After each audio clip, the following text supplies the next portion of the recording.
Yoga Vasishta Sara. Chapter 2.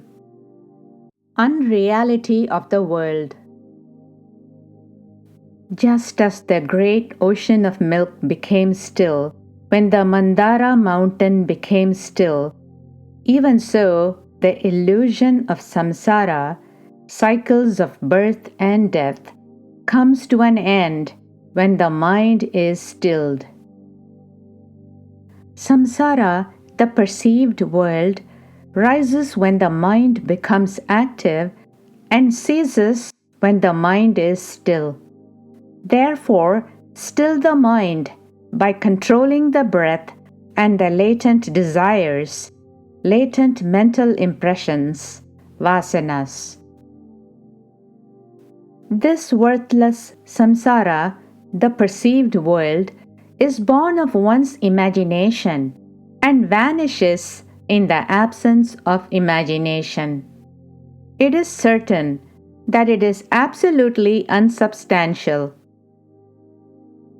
The idea of a live snake in a picture of a snake ceases to be entertained when the truth is known.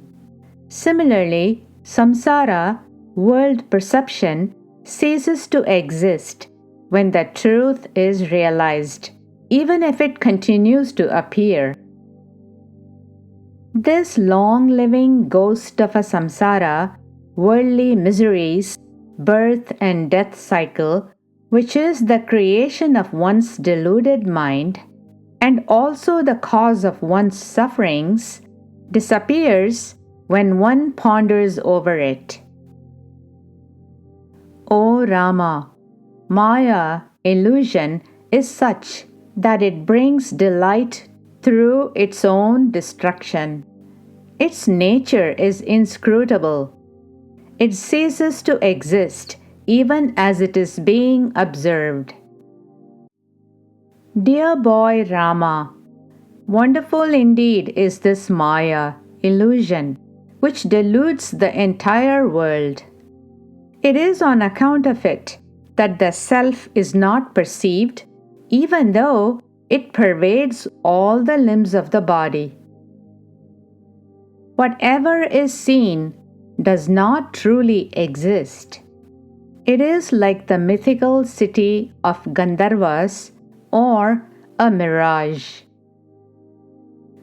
That which is not seen, though within us, is called the eternal and indestructible self. Just as the trees on the bank of a lake are reflected in the water, so also all these varied objects are reflected in the vast mirror of our consciousness. This creation, which is a mere play of consciousness, rises up like the delusion of a snake in a rope when there is ignorance, and comes to an end when there is right knowledge. Even though bondage does not really exist, it becomes strong through desire for worldly enjoyments. When this desire subsides, bondage becomes weak.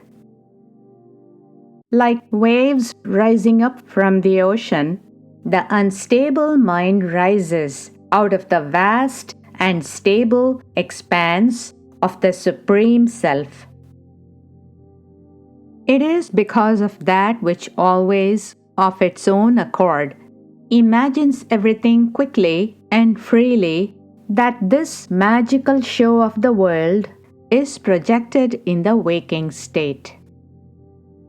This world, though unreal, appears to exist and is the cause of lifelong suffering to an ignorant person, just as a non-existent ghost is the cause of fear to a child.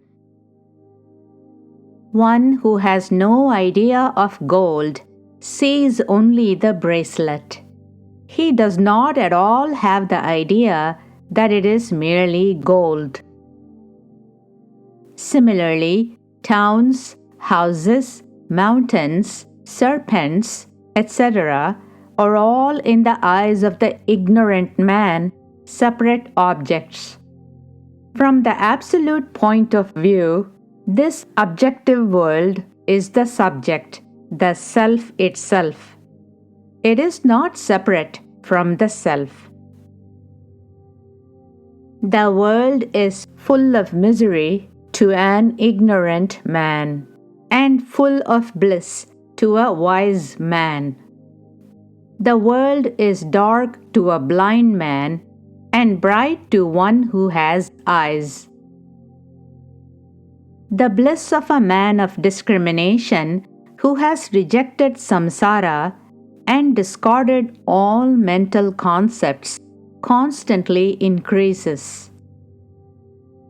Like clouds which suddenly appear in a clear sky and as suddenly dissolve, the entire universe appears in the self and dissolves in it. He who reckons the rays as non-different from the sun and realizes that they are the sun itself is stated to be nirvikalpa, the undifferentiating man. Just as the cloth, when investigated, is seen to be nothing but thread, so also this world, when inquired into, is seen to be merely the self. This fascinating world rises like a wave in the ambrosial ocean of consciousness and dissolves in it. How then can it be different from the consciousness when it appears? Just as the foam, the waves, the dew, and the bubbles are not different from water, even so, this world, which has come out of the self, is not different from the self. Just as a tree consisting of fruits, leaves, creepers, flowers, branches, twigs, and roots exists in the seed of the tree, even so, this manifest world exists in Brahman, the self.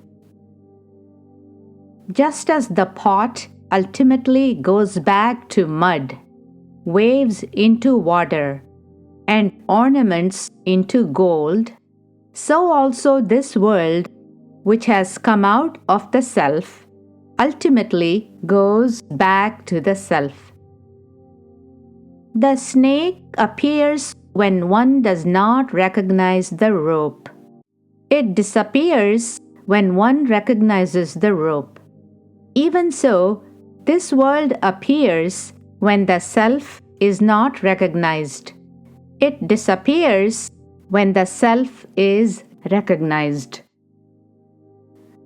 It is only our forgetfulness of the invisible self which causes the world to appear, just as the ignorance of the rope causes the snake to appear. Just as the dream becomes unreal in the waking state, and the waking state in the dream, so also death becomes unreal in birth, and birth in death. All these are thus neither real nor unreal.